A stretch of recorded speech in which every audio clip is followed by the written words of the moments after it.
નમસ્કાર ખેડૂત ભાઈઓ, આપ સૌનું ખૂબ ખૂબ સ્વાગત છે આશીર્વાદ એગ્રો સારા ચેનલ પર।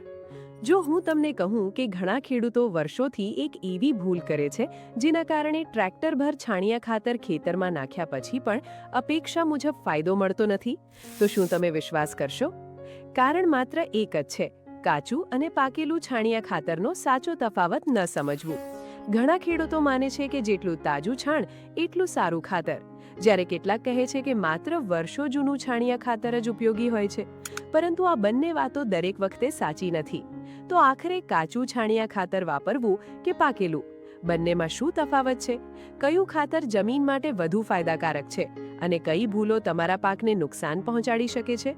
આ તમામ પ્રશ્નોના વૈજ્ઞાનિક જવાબ આજે આ વિડીયોમાં ખૂબ જ સરળ ભાષામાં જાણીશું, તેથી વિડીયો છેલ્લે સુધી જરૂર જોતા રહેજો। સૌથી પહેલા સમજીએ કે કાચું છાણિયા ખાતર એટલે શું।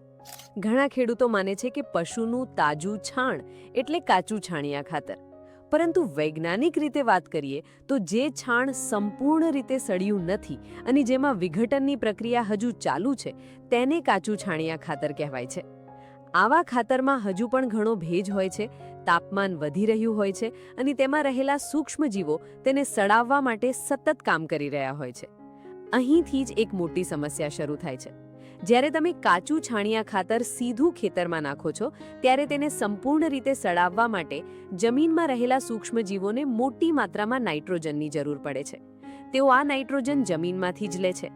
પરિણામે શરૂઆતના દિવસોમાં પાકને મળવું જોઈએ તે નાઇટ્રોજન થોડા સમય માટે ઓછી ઉપલબ્ધ થાય છે, જેના કારણે છોડની શરૂઆતની વૃદ્ધિ ધીમી પડી શકે છે, પાંદડા આછા લીલા દેખાઈ શકે છે અને પાકનો વિકાસ પણ અસરગ્રસ્ત થઈ શકે છે।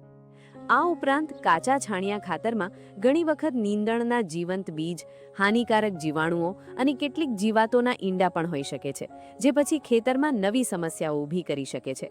તો શું તેનો અર્થ એ છે કે કાચું છાણિયા ખાતર હંમેશા ખરાબ જ હોય છે? બિલકુલ નહીં, પરંતુ તેનો ઉપયોગ ક્યારે અને કેવી રીતે કરવો જોઈએ એ સમજવું ખૂબ જ જરૂરી છે। હવે સૌથી મહત્વનો પ્રશ્ન, પાકેલું છાણિયા ખાતર એટલે શું? પાકેલું છાણિયા ખાતર એટલે એવું ખાતર જે સંપૂર્ણ રીતે સડી ગયું હોય અને જેમાં વિઘટનની પ્રક્રિયા લગભગ પૂર્ણ થઈ ગઈ હોય। સામાન્ય રીતે યોગ્ય ભેજ, હવા અને સમય મળવાથી છાણિયા ખાતર 3 થી 6 મહિનામાં સારી રીતે પાકી જાય છે। જો કે આ સમય હવામાન અને તેની જાળવણી પર પણ આધાર રાખે છે। તો હવે પ્રશ્ન એ થાય કે પાકેલું ખાતર ઓળખવું કેવી રીતે? સારી રીતે પાકેલા છાણિયા ખાતરની કેટલીક સરળ ઓળખ છે। તેનો રંગ ગાઢો કથ્થાઈ અથવા કાળો હોય છે, હાથમાં લો તો તે ભૂરભૂરું લાગે છે, તાજા છાણ જેવી દુર્ગંધ આવતી નથી, પરંતુ ભીની માટી જેવી સુગંધ આવે છે, તેમાં વધારે ગરમી રહેતી નથી અને સૌથી મહત્વની વાત, તેમાં રહેલા મોટા ભાગના નીંદણના બીજ અને હાનિકારક જીવાણુઓ નાશ પામી ગયા હોય છે। આવું પાકેલું ખાતર જમીનમાં નાખતા તેમાં રહેલા પોષક તત્વો ધીમે ધીમે છોડને ઉપલબ્ધ થતા રહે છે, સાથે જ જમીનની રચના સુધરે છે, ઓર્ગેનિક કાર્બન વધે છે, પાણી પકડી રાખવાની ક્ષમતા વધે છે અને જમીનમાં રહેલા ફાયદાકારક સૂક્ષ્મજીવોની સંખ્યા પણ વધે છે। એટલે જ કૃષિ વૈજ્ઞાનિકો મોટા ભાગે સારી રીતે પાકેલું છાણિયું ખાતર વાપરવાને ભલામણ કરે છે। પરંતુ એક વાત ધ્યાનમાં રાખો, શું કાચું છાણિયું ખાતર ક્યારેય વાપરી ન શકાય કે પછી કેટલીક પરિસ્થિતિમાં તેનો પણ યોગ્ય ઉપયોગ થઈ શકે? હવે ઘણા લોકોના મનમાં એક પ્રશ્ન આવતો હશે, જો પાકેલું છાણિયા ખાતર એટલું સારું છે તો શું કાચું છાણિયા ખાતર ક્યારેય વાપરવું જ નહીં? જવાબ છે ના, કાચા છાણિયા ખાતરનો પણ ઉપયોગ થઈ શકે છે, પરંતુ સીધું ઊભા પાકમાં અથવા વાવણીના સમયે નહીં। જો તમારે કાચું છાણિયા ખાતર વાપરવું હોય તો તેને વાવણીના 45 થી 60 દિવસ પહેલા ખેતરમાં નાખીને સારી રીતે જમીનમાં ભેળવી દેવું જોઈએ। આ સમય દરમિયાન ખાતર ધીમે ધીમે સડી જાય છે અને તેમાં થતી મોટા ભાગની સમસ્યાઓ ઘટી જાય છે। પરંતુ જો તમે વાવણીના 1-2 દિવસ પહેલા અથવા ઊભા પાકમાં કાચું છાણિયા ખાતર નાખશો તો તે સડવાની પ્રક્રિયા જમીનમાં જ શરૂ કરશે। પરિણામે શરૂઆતમાં નાઇટ્રોજનની અછત, નીંદણની સમસ્યા અને કેટલાક કિસ્સામાં રોગ જીવાતનું જોખમ પણ વધી શકે છે। એટલે વાત કાચું કે પાકેલું એટલી નથી, જેટલી યોગ્ય સમય અને યોગ્ય ઉપયોગની છે। સારું, છાણિયા ખાતર ઓળખવું કેવી રીતે? સૌથી પહેલા તેનો રંગ જુઓ। જો ખાતર ગાઢ કથ્થાઈ અથવા કાળા રંગનું હોય તો તે સારી રીતે સડેલું હોવાની શક્યતા વધુ હોય છે। બીજું, તેને હાથમાં લઈને દબાવો. જો તે ભૂરભૂરું થઈ જાય અને તેમાં તાજા છાણના મોટા ટુકડા ન દેખાય તો તે સારા પાકેલા ખાતરની નિશાની છે. ત્રીજું, તેની ગંધ પર ધ્યાન આપો. જો તાજા છાણ જેવી તીવ્ર દુર્ગંધ આવે તો સમજવું કે ખાતર હજુ સંપૂર્ણ પાક્યું નથી. જ્યારે સારી રીતે પાકેલા ખાતરમાં ભીની માટી જેવી કુદરતી સુગંધ આવે છે. ચોથું, તેમાં નીંદણના બીજ અથવા ઘાસના મોટા ટુકડા વધુ પ્રમાણમાં ન હોવા જોઈએ. જો આવા બીજ દેખાય તો પછી તે ખેતરમાં જઈને નીંદણની મોટી સમસ્યા ઊભી કરી શકે છે. અને છેલ્લી એક મહત્વની વાત, ઘણા ખેડૂતો માત્ર કાળું રંગ જોઈને ખાતર ખરીદી લે છે, પરંતુ યાદ રાખો, દરેક કાળું દેખાતું ખાતર સારું જ હોય એવું જરૂરી નથી. કેટલીકવાર બહારથી કાળું દેખાતું ખાતર અંદરથી હજુ કાચું હોઈ શકે છે.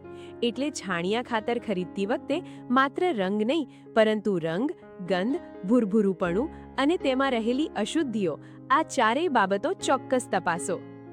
શું માત્ર છાણિયા ખાતર આપવાથી પાકને જરૂરી બધા પોષક તત્વો મળી જાય છે? જવાબ છે ના. છાણિયા ખાતર ખેતી માટે ખૂબ જ મૂલ્યવાન ઓર્ગેનિક ખાતર છે, પરંતુ તેને સંપૂર્ણ ખાતર કહી શકાય નહીં. કારણ કે તેમાં નાઇટ્રોજન, ફોસ્ફરસ અને પોટાશ જેવા પોષક તત્વો તો હોય છે, પરંતુ તેમની માત્રા ઓછી હોય છે અને દરેક પાકની સંપૂર્ણ જરૂરિયાત પૂરી કરવા માટે પૂરતી હોતી નથી. હા, છાણિયા ખાતરનો સૌથી મોટો ફાયદો એ છે કે તે જમીનમાં ઓર્ગેનિક કાર્બન વધારે છે, જમીનની ભૌતિક રચના સુધારે છે, પાણી પકડી રાખવાની ક્ષમતા વધારે છે, હવાની અવરજવર સુધારે છે અને ફાયદાકારક સૂક્ષ્મજીવોના વિકાસને પ્રોત્સાહન આપે છે. એટલે લાંબા ગાળે જમીનની ફળદ્રુપતા જાળવવામાં તેની ખૂબ મોટી ભૂમિકા છે. તેથી જો તમે સારી ઉપજની સાથે લાંબા સમય સુધી જમીનની તંદુરસ્તી પણ જાળવવા માંગતા હો તો સારી રીતે પાકેલું છાણિયું ખાતર યોગ્ય માત્રામાં આપો અને સાથે માટી પરીક્ષણના આધારે જરૂરી અન્ય પોષક તત્વોનું પણ સંતુલિત આયોજન કરો. યાદ રાખો, ખેતીમાં માત્ર ખાતરની માત્રા મહત્વની નથી, પરંતુ યોગ્ય ગુણવત્તાનું ખાતર યોગ્ય સમયે અને યોગ્ય રીતે આપવું એ જ સફળ ખેતીનું રહસ્ય છે. જો આજના વિડીયોમાંથી તમને કંઈક નવું શીખવા મળ્યું હોય તો આ વિડીયોને લાઇક કરીને તમારા ખેડૂત મિત્રો સાથે જરૂર શેર કરજો, જેથી વધુમાં વધુ ખેડૂતો સુધી સાચી અને વૈજ્ઞાનિક માહિતી પહોંચી શકે. અને જો તમે છાણિયા ખાતર વિશે કોઈ અલગ અનુભવ કર્યો હોય અથવા કોઈ પ્રશ્ન હોય તો નીચે કોમેન્ટમાં જરૂર લખજો. તમારા પ્રશ્નોના આધારે હું વધુ વિગતવાર વિડીયો પણ બનાવીશ.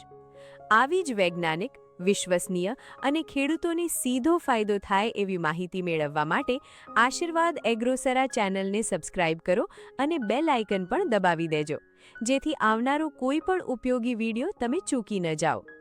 ફરી મળીશું એક નવા ઉપયોગી વિષય સાથે. ત્યાં સુધી તમારી જમીનને સ્વસ્થ રાખો, પાકને તંદુરસ્ત રાખો અને ખેતીને વધુ નફાકારક બનાવો. જય જવાન, જય કિસાન. નમસ્કાર.